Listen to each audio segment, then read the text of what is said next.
Have you ever paused to think that every single thing you see around you, every building, invention, piece of art, or empire, began as a thought in someone's mind? Before the light bulb existed, Edison saw it in his imagination.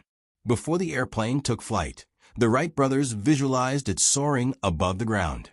Before Oprah Winfrey became one of the most influential women in the world, she believed in that vision long before anyone else did. Joseph Murphy's The Power of Your Subconscious Mind is a book that dares you to accept a radical truth, that your mind is not just a place of thoughts, but a creative force that shapes the reality you live in. The premise is both simple and profound. Whatever you plant in your subconscious mind, you will harvest in your life. Murphy, a minister and scholar deeply influenced by both spiritual wisdom and modern psychology, believed that the subconscious mind is like a fertile soil.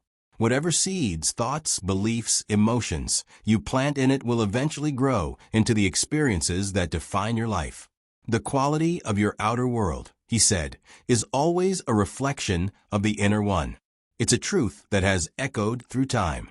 In the Bible, it's written, "As a man thinketh in his heart, so is he." In neuroscience, we call it neuroplasticity, the brain's ability to rewire itself according to what we repeatedly think and feel. And in the world of business, psychology, and even sports, countless stories testify that the mind indeed precedes manifestation.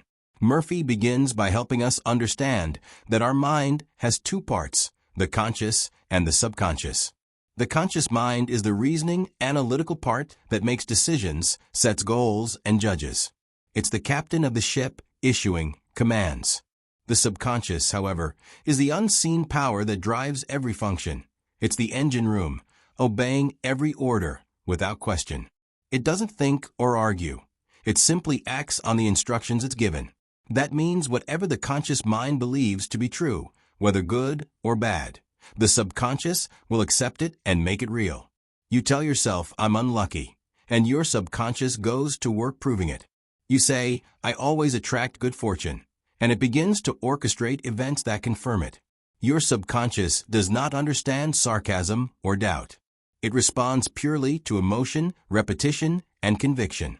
This is why Murphy insists that you must guard your thoughts as carefully as a gardener protects his field. Because whether you're aware of it or not, you're always planting something, and every thought will bear fruit. Consider how this principle has played out in the lives of many greats. Oprah once said, "You don't become what you want, you become what you believe." Steve Jobs believed in bending reality, trusting that his vision would manifest, even when no one else could see it. Serena Williams visualized every serve, every win, long before stepping onto the court. Their achievements weren't random. They were the natural outcomes of thoughts repeated with faith, emotion, and clarity. Murphy teaches that belief is the key that unlocks the power of the subconscious. The subconscious doesn't distinguish between true and false. It only obeys what it's told with conviction. If you constantly think, "I'm not enough, I'll never succeed," or "life is unfair," your subconscious accepts those as commands and aligns your behavior, focus, and energy accordingly. But if you train it to believe that you are capable, worthy, and destined for more, it will find ways to make that belief visible in your world. He gives an example of a man who suffered from financial struggles for years, constantly saying, "I can't afford it. Money never stays with me." Murphy advised him to replace those words with affirmations of abundance. "Wealth flows to me freely and endlessly." Within months, opportunities began appearing, not magically, but because his mind started noticing and attracting possibilities it had once ignored. Modern psychology supports this. Studies show that the human brain filters millions of bits of information every second, only allowing in what aligns with our dominant beliefs, a system called the reticular activating system. When you believe something strongly enough, your brain literally tunes the world to match that belief. It's why a person who believes they're unlucky keeps missing opportunities, while someone convinced of success keeps stumbling into it. They're living in the same world, but tuned to different frequencies. The subconscious mind, Murphy said, is also the seat of healing. Your body is constantly rebuilding itself, cells regenerating, wounds closing, organs renewing. Your thoughts influence that process. He tells of people who healed long-standing illnesses through affirmations and visualization, not because they denied medical help, but because they aligned their subconscious belief with wellness rather than fear. The world is filled with examples. Dr. Joe Dispenza, once paralyzed from a severe spinal injury, used visualization and focused meditation to heal himself completely, something doctors declared impossible. The subconscious doesn't know limitation. It only knows instruction. When given the right image and emotion, it begins to reshape matter itself. Murphy emphasizes that to command the subconscious, you must speak its language, the language of emotion and imagination. Logical reasoning won't reach it. Feeling and faith will. That's why he recommends using visualization and affirmation together. When you visualize a desired outcome, not as something you want, but as something that's already true, and you emotionally believe it, your subconscious goes to work aligning reality with that vision. Imagine wanting a new job. Instead of saying, "I hope I get it," you picture yourself sitting in the office, shaking hands, hearing the words, "You're hired." You feel the gratitude, the excitement, the sense of relief. That emotional rehearsal imprints a new pattern on the subconscious. And soon, you start taking actions, noticing openings, and exuding confidence that draw that job toward you. Athletes have used this principle for decades. Michael Phelps mentally rehearsed every stroke of every race before entering the pool. When unexpected obstacles appeared, like his goggles filling with water, he still won because his subconscious had already rehearsed the victory. Murphy's lesson is that your subconscious mind doesn't respond to what you wish for. It responds to what you emotionally accept as true. And that leads to one of his most profound teachings. Never use your imagination against yourself. When you worry, you're visualizing what you don't want, and the subconscious treats that as a request. Fear, anxiety, and doubt are negative prayers, and the universe, obedient as it is, answers them with matching experiences. He once said, "The law of your mind is the law of belief. What you believe about yourself, and the world will be made manifest." It's the same truth that both science and spirituality affirm. Where attention goes, energy flows. Look at Elon Musk, who, despite being ridiculed for his audacious goals, saw electric cars and Mars colonization as inevitable realities. His subconscious didn't register impossibility. It registered inevitability. And because of that, he attracted the people, capital, and creativity to make it happen. Murphy explains that to truly harness this power, one must learn to replace fear with faith. Fear is faith in the wrong direction, belief in failure instead of success. Both are acts of imagination. One liberates, the other imprisons. He gives an example of a businessman who feared losing his company. The more he worried, the more his behavior reflected anxiety, making poor decisions, doubting partners, and eventually causing the very downfall he feared. When he reversed his focus, affirming stability, picturing prosperity, trusting in his vision, his subconscious restored his confidence, attracting solutions he'd been too afraid to see before. Your outer life, Murphy says, is nothing more than your inner dialogue made visible. So if you desire transformation, the work begins not in changing circumstances, but in changing consciousness. He writes, "Change your thoughts, and you change your destiny." This truth extends into relationships as well. Murphy describes how people often sabotage love and connection through subconscious fear. Fear of rejection, betrayal, or abandonment. By expecting disappointment, they unconsciously create it. But when one replaces fear with faith, by affirming love, visualizing harmony, and believing in mutual respect, relationships heal and attract the right people naturally. In modern context, relationship coaches like Jay Shetty or psychologists like Esther Perel echo this. Your internal beliefs about worth, safety, and connection directly determine the quality of your partnerships. Murphy's method, therefore, isn't just about manifesting wealth or success. It's about reprogramming your entire perception of life. He urges readers to start every day by affirming what they desire, not what they dread. Repeat statements like, "I am divinely guided in all I do." "Success follows me in every step." Peace fills my mind and radiates into my world. Not as hollow words, but as emotional truths that sink into the subconscious like seeds of destiny. Because repetition is the key to reprogramming. Just as you can train your body through exercise, you can train your mind through daily affirmation. The more you repeat a new belief, the deeper it imprints. Soon, your subconscious accepts it and begins to act accordingly. It's like tuning a radio. Change the frequency, and the song you hear changes too. The same goes for your life. Murphy's teachings, once seen as mystical, are now supported by science. Psychologists recognize the power of affirmations and visualization in reshaping neural pathways. Cognitive behavioral therapy, one of the most effective treatments for anxiety and depression, works on the same premise. Change your thought patterns, and your emotions and behavior will follow. Even in business strategy, the subconscious mind plays a role. Leaders who cultivate optimism and possibility thinking inspire teams, innovate more freely, and recover faster from setbacks. Their inner state shapes the culture around them. This is where Murphy's philosophy transitions into practice, transforming abstract faith into concrete discipline. He insists that every belief must be reinforced by habit. You can't simply read about positivity. You must live it daily until it becomes reflex. That's how the subconscious learns, through rhythm, repetition, and emotion. As this principle unfolds, another truth becomes clear. When your subconscious and conscious mind are in harmony, you become unstoppable. Conflict between them, wanting success consciously but fearing failure subconsciously, creates paralysis. But when both agree, the universe itself seems to cooperate. Murphy calls this the law of harmonious attraction.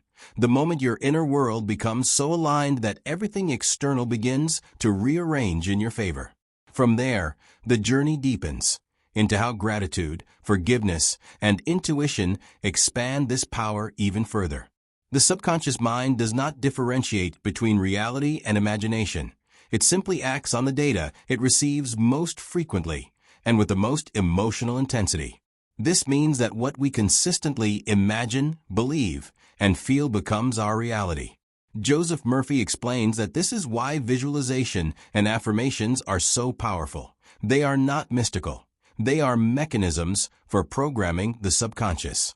The mind operates like a garden. Whatever seeds you plant through thought and emotion, it nourishes and multiplies. If you plant seeds of confidence, gratitude, and abundance, the subconscious produces corresponding results. Conversely, if you plant doubt, fear, and resentment, the subconscious will manifest circumstances that validate those feelings. Modern science and psychology affirm this idea. Cognitive behavioral therapy, CBT, one of the most effective modern therapies, rests on the same principle. Thoughts influence emotions, which in turn shape behavior and outcomes. When we repeatedly think in certain patterns, we reinforce neural pathways that make those thoughts habitual. Neuroscience calls this neuroplasticity, the brain's ability to rewire itself through repeated thought and experience. In practical terms, this means that by consciously directing your thoughts, you can literally reshape your brain to attract more positive results. This process, however, requires deliberate repetition. The subconscious mind learns through sustained attention, not occasional inspiration. A person who spends years thinking of scarcity and failure cannot instantly become successful by uttering a few positive words. Rather, transformation comes from steady conditioning, replacing every negative pattern with a positive one until it becomes automatic.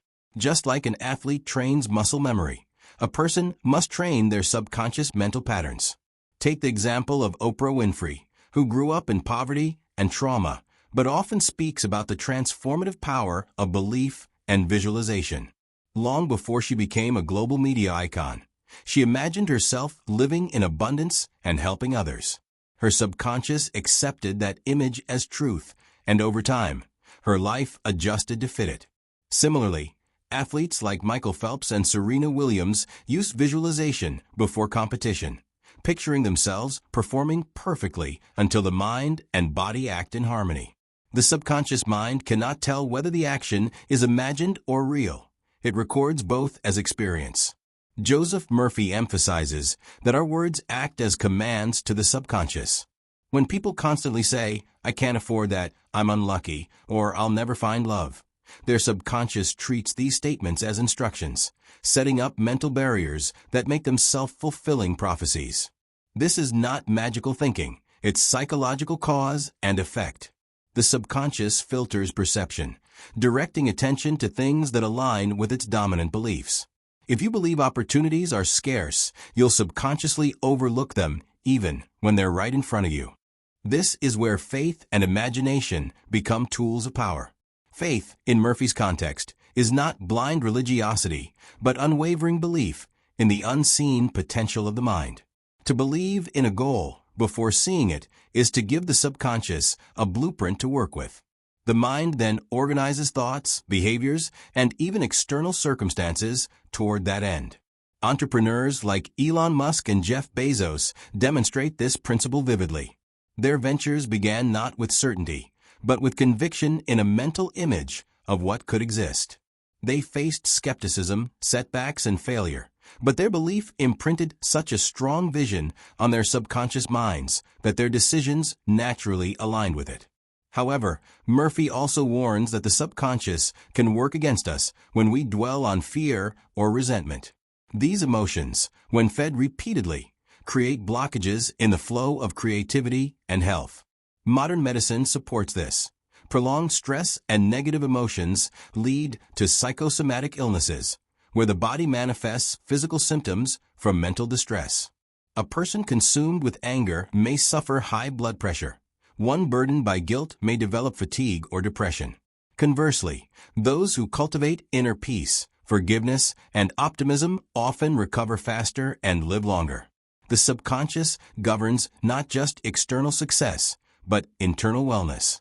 Forgiveness, Murphy teaches, is not a moral gesture, but a psychological necessity. When you hold grudges, your subconscious keeps replaying the injury, reinforcing pain and resentment. This consumes mental energy and restricts creativity. Releasing others through forgiveness liberates the mind, allowing new growth to occur. This principle is reflected in the lives of figures like Nelson Mandela, who, after 27 years in prison, forgave his oppressors. That act of mental release not only preserved his sanity, but also allowed him to lead South Africa into a new era. His subconscious, freed from bitterness, became a channel for peace and leadership. Murphy also explores the relationship between sleep and the subconscious. During sleep, the conscious mind rests, and the subconscious becomes most receptive. He advises people to feed their minds with positive affirmations before bed, allowing those thoughts to sink deep into the subconscious overnight. Modern psychology and neuroscience agree the period between wakefulness and sleep, the hypnagogic state, is when the brain is most suggestible. Successful individuals, knowingly or not, use this period to program their minds for success. Consistency is the secret. The subconscious mind cannot distinguish between truth and falsehood. It accepts what is impressed upon it consistently and emotionally. If you repeatedly affirm success, even when external evidence contradicts it, the subconscious begins to act as if success were inevitable, aligning behavior and perception accordingly. Over time, this alignment becomes reality. Money, love, health, and creativity all respond to the same law, the law of belief. To attract abundance, one must first feel abundant within. To find love, one must first embody love. To achieve health, one must first visualize vitality. This is why some of the wealthiest or most fulfilled individuals often speak of mindset rather than mere strategy. The mind is the root, the material world is its reflection. Yet Murphy makes clear that this power carries responsibility. Misused, the subconscious can amplify greed, arrogance, or fear, just as it can generate healing and prosperity.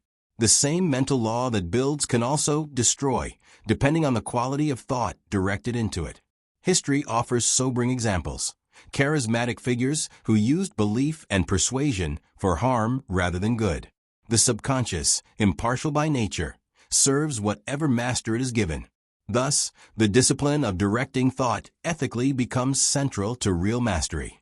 This ethical use of mental power extends into relationships and influence. People often respond not to what we say, but to what we project subconsciously. A person filled with confidence and goodwill radiates an invisible energy that attracts cooperation, while one full of insecurity or deceit repels it. Leaders like Martin Luther King Jr. and Mahatma Gandhi demonstrated this truth. Their conviction in justice and peace influenced millions without force. Their subconscious belief in the power of nonviolence created a resonance that transformed entire nations. The same principle applies in business, sports, and everyday life. A manager who believes in their team's potential inspires higher performance. A teacher who expects greatness from their students often brings it forth. This is not manipulation, but resonance, the subconscious alignment of belief and behavior that influences others on a deeper level than logic alone. Murphy further explains that intuition, that inner voice, is the language of the subconscious. When the mind is calm and receptive, intuition offers guidance that often proves accurate beyond rational explanation. Many innovators have credited intuition for breakthroughs. Steve Jobs often said that intuition is more powerful than intellect, and he built Apple by trusting inner vision over data-driven conformity. The subconscious processes information beneath awareness, synthesizing patterns that the conscious mind might miss. Ultimately, Murphy's message is one of personal sovereignty. Every individual holds within them a creative force that shapes their destiny. The subconscious is not a mystical entity, but a neutral power waiting for instruction. By learning to think, feel, and imagine deliberately, anyone can transform their reality. This is why so many modern success programs, from Tony Robbins' teachings to mindfulness practices in Silicon Valley, echo Murphy's insights. They all trace back to the law of mind. The most profound realization from the power of your subconscious mind is that life does not happen to us. It happens through us. Our outer world mirrors the inner. When we change our internal dialogue, align emotion with vision, and act from faith instead of fear, the subconscious mobilizes unseen forces in our favor. In essence, Murphy's work teaches that mastery of life begins with mastery of thought. Every belief, every emotion, every mental image is a seed planted in the subconscious soil. Whether that seed grows into weeds or fruit depends entirely on what we nurture daily. The lesson, both ancient and timeless, is that the mind disciplined, directed, and filled with faith is the most powerful creative instrument humanity possesses. In the modern world, Joseph Murphy's insights have become even more relevant, not less. In an age defined by distraction, anxiety, and information overload, the subconscious mind is being shaped more rapidly and unconsciously than ever before. Every notification, advertisement, and online post becomes a subtle affirmation, a suggestion whispered into our mental soil. What we repeatedly consume becomes what we unconsciously believe. Murphy's message, therefore, serves as both a revelation and a warning.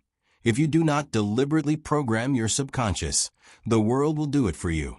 In America, for example, the rise of social media has made the subconscious mind a battleground.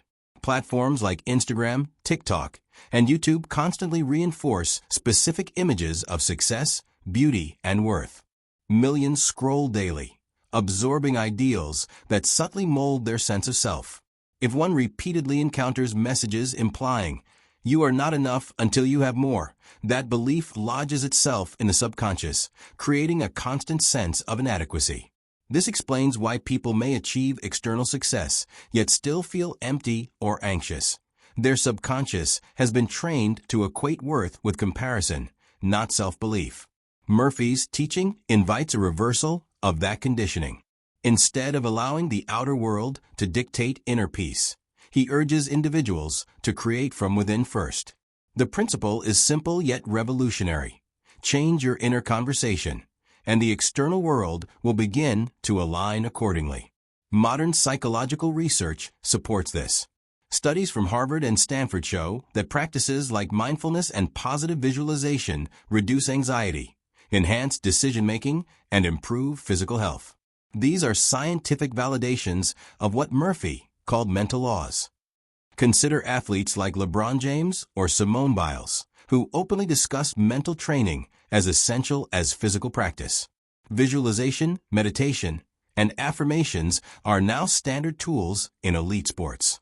They are not motivational tricks, but direct applications of subconscious conditioning. When LeBron mentally rehearses each play, he is training his subconscious to respond automatically under pressure. When Biles uses positive affirmations before competition, she is instructing her subconscious to replace fear with confidence. These practices prove Murphy's timeless point. Performance is an extension of inner belief.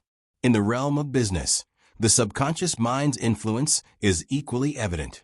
The world's most influential entrepreneurs, from Richard Branson to Sarah Blakely, emphasize mindset as the foundation of their success.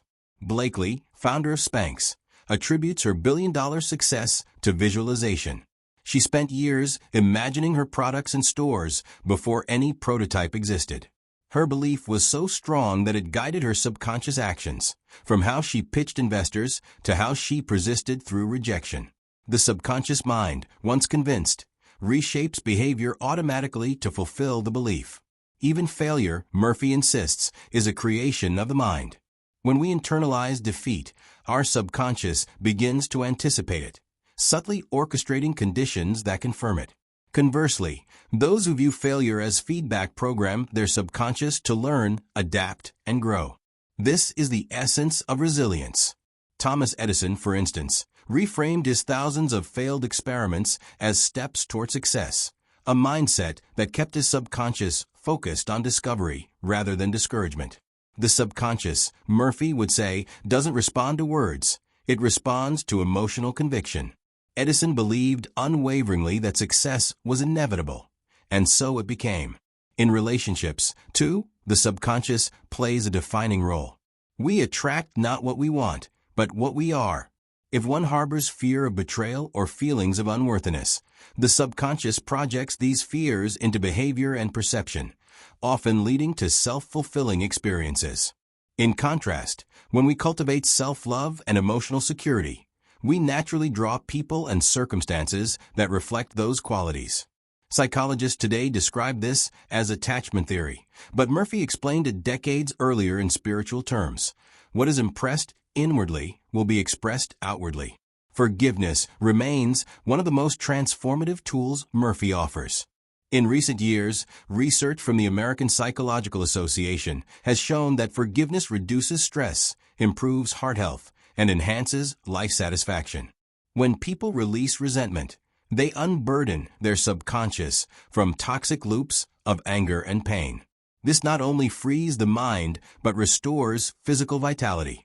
Modern figures like Denzel Washington and Viola Davis often speak about the power of gratitude and forgiveness in maintaining balance amidst fame and pressure, proving that spiritual principles have practical, measurable results. Health, too, is profoundly influenced by subconscious belief. The placebo effect, where patients heal after taking harmless substances they believe are medicine, demonstrates the mind's capacity to command the body. Countless studies show that belief triggers physiological changes. Blood pressure drops, immune response strengthens, and pain diminishes.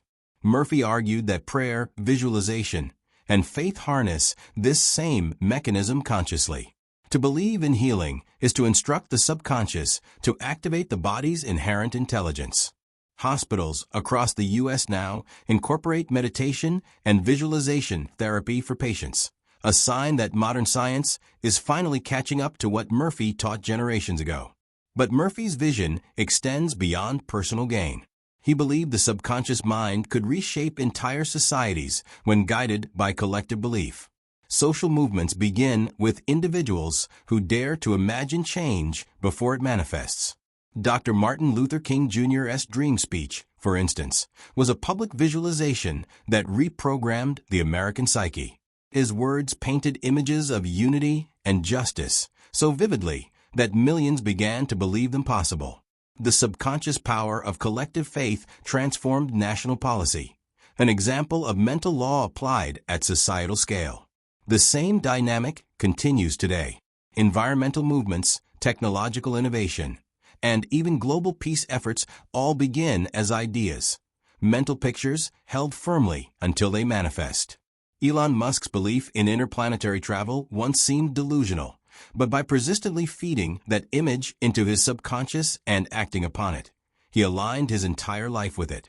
As Murphy would say, belief organizes behavior, and behavior organizes reality.